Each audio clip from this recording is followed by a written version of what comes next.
ರಾಕಿ ಅಂದ್ರೆ ಅವನೊಂಥರ ನಗುಮುಖ. ಯಾವಾಗ್ಲೂ ಇತ್ತೀಚೆಗಷ್ಟೇ ಒಂದು 6 ತಿಂಗಳಿಂದ ಅವನಿಗೊಂದು ಸಣ್ಣ ಆಕ್ಸಿಡೆಂಟ್ ಆಗಿ ಮುಖ ಎಲ್ಲ ಸ್ವಲ್ಪ ಫ್ರ್ಯಾಕ್ಚರ್ ಆಗಿತ್ತು.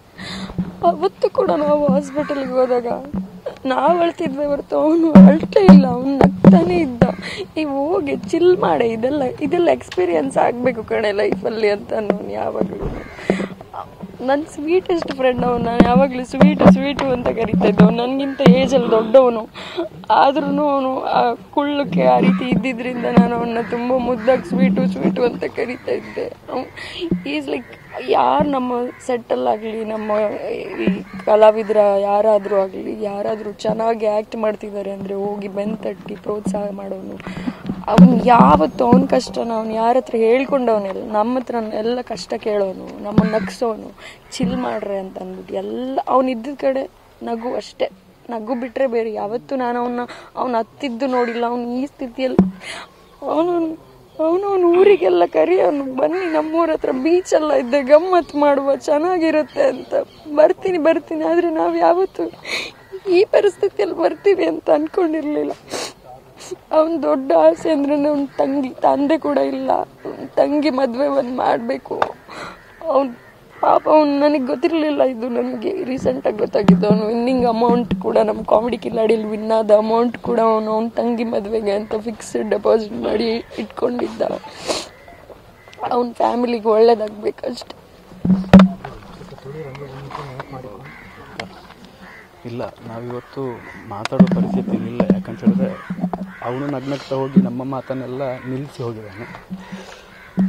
ಏನಿಲ್ಲ, ಅವನು ಸಣ್ಣ ಕಲಾವಿದನಾಗಿ ತುಳು ರಂಗಭೂಮಿಯಿಂದ ನಾಟಕಗಳನ್ನು ಮಾಡಿಕೊಂಡು, ಬೇರೆ ಬೇರೆ ತಂಡಗಳಲ್ಲಿ ಅಭಿನಯಗಳನ್ನು ಮಾಡಿಕೊಂಡು, ಬೇರೆ ಪ್ರೈವೇಟ್ ಚಾನಲ್ಗಳಲ್ಲಿ ಕೆಲಸಗಳನ್ನು ಮಾಡಿಕೊಂಡು ತುಂಬ ಕಷ್ಟಪಟ್ಟು ಜೀವನವನ್ನು ಕಟ್ಟಿರುವಂಥ ನಮ್ಮ ನೆಚ್ಚಿನ ರಾಕಿ. ಆ್ಯಕ್ಚುಲಿ ಯಾವತ್ತೂ ಪ್ರೀತಿಯಿಂದ ಎಲ್ಲಿ ಸಿಕ್ಕರು ಹಿತ್ತು ಅಂತ ಕರೀತಿದ್ದ.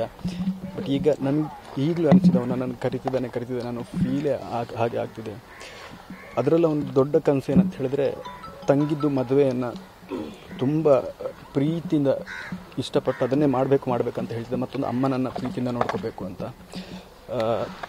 ಎಲ್ಲರೂ ಒಂದು ಕೇಳ್ತಿದ್ರು ಸುಮ್ಮನೆ ತಮಾಷೆಗೆ, ರಾಕಿ ನೀನು ಮದುವೆ ಆಗಲ್ಲ ಅಂತ ಹೇಳುವಾಗ ಹೇಳ್ತಿದ್ದ ಆನ್ಸರ್ ಒಂದು, ನಾನು ಒಂದು ವೇಳೆ ಮದುವೆ ಆದರೆ ತಾಯಿನ ಹೇಗೆ ನೋಡ್ಕೊತಂದ್ರೆ ಗೊತ್ತಿಲ್ಲ, ಅದ್ರ ಬದಲು ನಾನೇ ತಾಯಿನ ಚೆನ್ನಾಗಿ ನೋಡ್ಕೋಬೇಕನ್ನೋಂಥ ಆಸೆ ತುಂಬ ಇತ್ತು ಅವನಿಗೆ.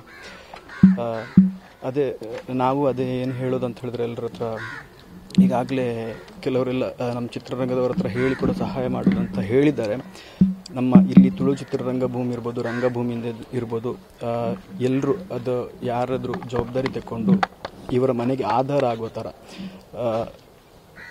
ಯಾಕಂತ ಹೇಳಿದ್ರೆ ಈಗ ನಿಮ್ಗೆ ಗೊತ್ತಿರೋ ಹಾಗೆಯೇ ಅವನು ಮನೆಗೊಬ್ಬ ಆಧಾರ ಸ್ತಂಭ ಆಗಿದೆ. ಈಗ ಆಧಾರ ಸ್ತಂಭವನ್ನೇ ಕಳ್ಕೊಂಡಿರುವಂಥ ಮನೆಗೆ ಅವನು ಆದಷ್ಟು ಯಾರಾದರೂ ಇವರ ಮನೆಗೆ ಅವರ ತಂಗಿಯನ್ನು ಮದುವೆ ಮಾಡಲಿಕ್ಕೆ ಇರ್ಬೋದು, ಮನೆಗೆ ಆಧಾರ ಆಗುವಾಗ ಎಲ್ಲರೂ ಹೆಲ್ಪ್ ಮಾಡಿ ಅಂತ ನಾವು ಬೇಡ್ಕೋತಿದ್ದೇವೆ. ಆ್ಯಕ್ಚುಲಿ ನಮ್ಮ ಅಣ್ಣ ಆಗಿರೋದ್ರಿಂದ ರಾಕಿ ಬೇರೆ ಅದೇ ಏನು ಮಾತಾಡಬೇಕಂತ ಗೊತ್ತಿಲ್ಲ. ನಮ್ಮ ರಾಕಿ ಇಲ್ಲಿ ಉಳಿದಿದ್ದಾನೆ, ಕಣ್ಮುಂದೆ ಕಾಣಿಸ್ತಿಲ್ಲ. ಅದೇ ತುಂಬ ಬೇಜಾರಿದೆ.